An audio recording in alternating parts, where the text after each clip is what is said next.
So we finally got our next look at Tides of Annihilation, a game that I am holding in high anticipation that came out of literally nowhere at the beginning of the year in February. It's an upcoming action-adventure game that seems to draw a lot of inspiration from Final Fantasy XVI, based in Arthurian legend and the Knights of the Round Table, coming from first-time Chinese studio Eclipse Glow Games, which is a subsidiary studio of Tencent. Where Game Science and Tencent's goal with Black Myth Wukong was to appeal to the Eastern audience, the idea here with Tides of Annihilation is to appeal more to the Western audience. And I think these guys are really knocking this out of the park. While Arthurian legend is absolutely used as a source of inspiration for a lot of video games nowadays, especially looking at From Software, they seem to either draw inspiration or use a lot of the themes within that mythology, especially looking at their Souls-like titles. Having this game that blends the world of Avalon in with modern day reality, using both the characters and the stories from Arthurian legend, is something that's totally unique and that we haven't previously seen before. So this new gameplay shows us a 4-minute boss fight against Tyranno. This is actually a character from Geoffrey Monmouth's Vita Mellini, known as one of the 9 sisters of Avalon. Though it seems like the backstory of the 9 sisters here is actually based on the 9 sorcerers of Caer Laior, which is definitely a more evil depiction of the 9 compared to the sisters of Avalon, as they were described as bringing magical warfare throughout Britain. So I wonder if the other 8 will appear throughout the game as antagonists. The fight takes place in this alternate dimension known as the Folded Realm, which is going to be important throughout the story. There'll be many moments where you enter into this dimension, like in this gameplay here where we see Gwendolyn randomly enter into this Inception-like area where the entire world around her bends. The devs have explained that Tyranno here is one of the few characters that's able to traverse between both the human world and the Folded Realm. I'd say that this dimension likely has something to do with why the world of Avalon is starting to merge with the human world. What's interesting though is while we're in the Folded Realm, Tyranno transforms into this humanoid beast-type creature. I'd say that this is the true appearance of the character. While in this dimension, she's able to create tears that are known as mirrored folded realms, which this is a really impressive use of the SSD in effect here, as there are 2 separate level instances loaded in. Lamarok is one of the assisting Knights of the Round Table seen in this fight, and he explains that it's not possible to traverse between 2 separate folded realms, though the spear that he uses can actually be used to break her mirrorverse. So it looks like this folded realm is going to be incorporated quite a lot throughout the game, whether it be for boss fights or platforming instances. A new mechanic that the devs want people to pay attention to though in this footage is the dual frontline battle system. So the combat system of this game seems to very much be inspired through Final Fantasy XVI's icon system, where you could use the summons and their special abilities. So it seems to be a similar type of thing here with Tides of Annihilation, where the Knights of the Round Table take the place of the icons, where you can collect various knights as you progress throughout the game, equip them, and use their special abilities in combat. And you'll see this on the heads-up display down the bottom left. You can see that you can use the D-pad to switch between your currently equipped knights to use their attacks. But during this fight, you're assisted by one of the Round Table knights, Lamarok, and at a point eventually absorb him. This creates a special sequence where only he is selectable, but rather than just summoning the knight for a brief moment, you actually attack in sync with him, and this is known as the dual frontline battle system, allowing both Gwendolyn and one of the knights to attack simultaneously. Once that phase has ended, you then revert back to being able to use your currently equipped knights. So I'm unsure if the dual frontline battle system is something that is only specific to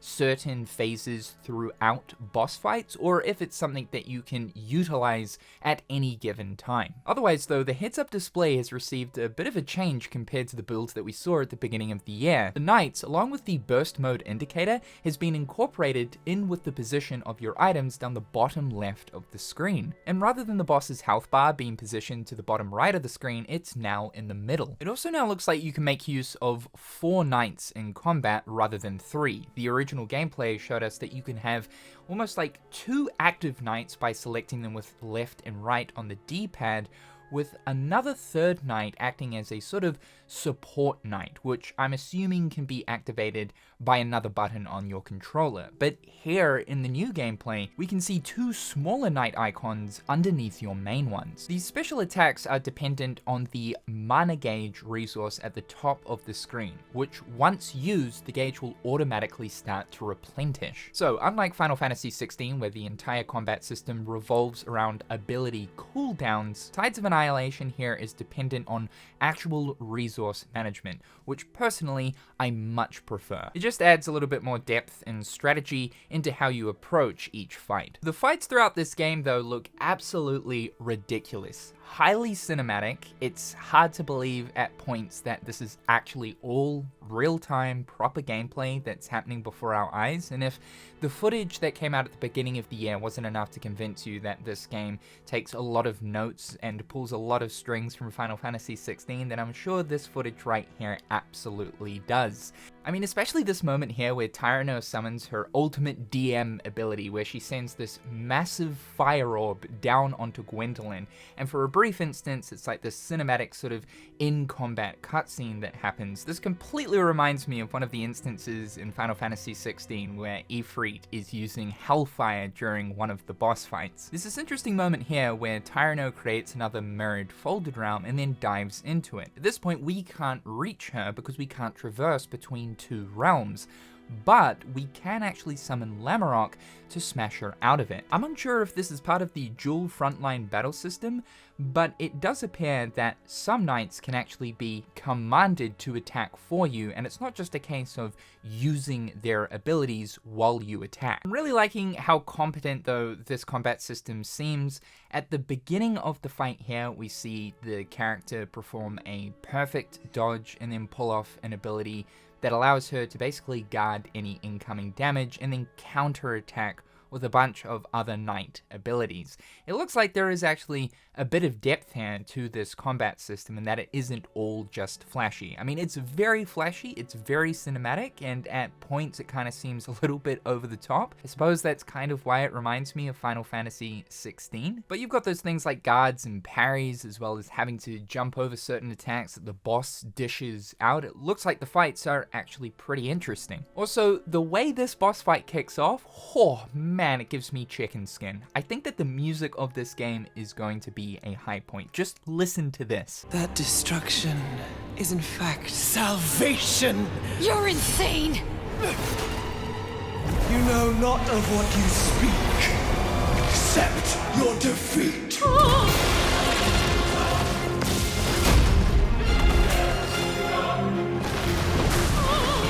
Beware! The little ho is like perfectly timed to when she stops talking and performs this big laser beam attack. It is truly epic. Keep in mind that this is the very first game coming from this studio, which is endlessly impressive just based on what we've seen of it so far. It's pretty crazy just how much noise the Eastern video games industry has been making over the past sort of 5 years. They've been honing in on single player AAA experiences, and most of which have been absolutely amazing. In fact, one of my favorite games from this year is Wu Chang Fallen Feathers. It is actually one of the best Souls-likes I've played outside of From Software. Otherwise, Lies of P, Stellar Blade, The First Berserker, Kazan, obviously Black Myth Wukong are all prime examples of quality video games coming from the East. And we've still got so many promising ones on the horizon like Crimson Desert, Phantom Blade Zero, as well as Swords of Legends. Personally, I'm looking forward to all of these. I thought I'd quickly just recap some of the information that the devs provided on Tides of Annihilation earlier this year for those who ended up missing it. The estimated playtime for this game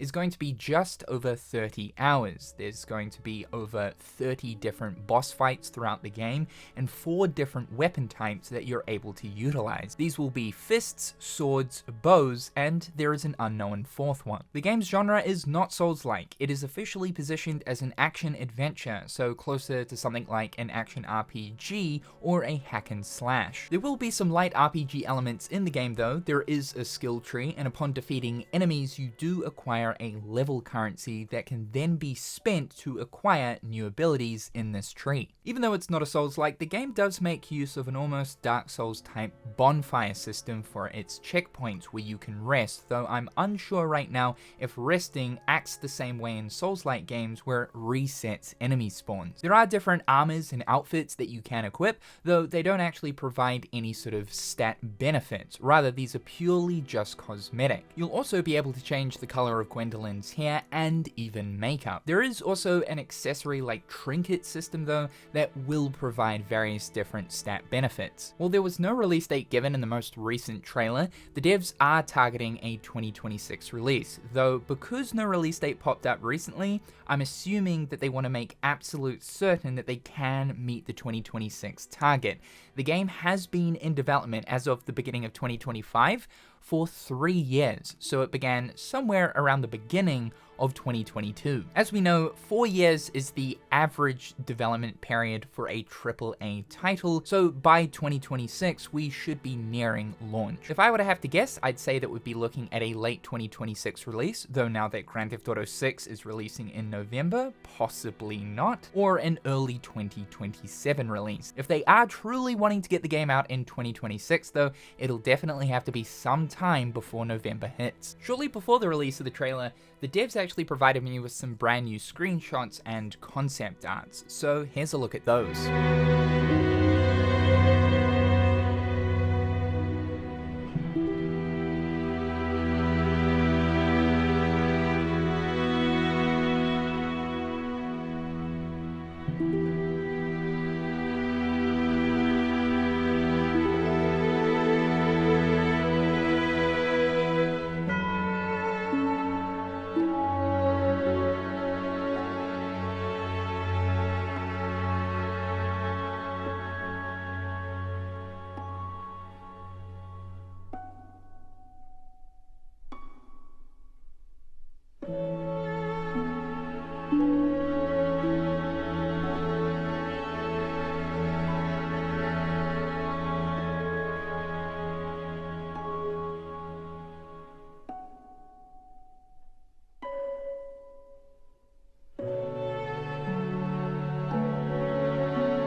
So that's everything you need to know about Tides of Annihilation for the time being. I'm glad that we got one more glimpse of this game before the year's end. It sort of popped up at the beginning of the year and then disappeared for the remainder. I cannot wait for this game. It is at like the top of my list for most anticipated games right now. Let me know your thoughts and opinions and how you're feeling towards this in the comment section down below.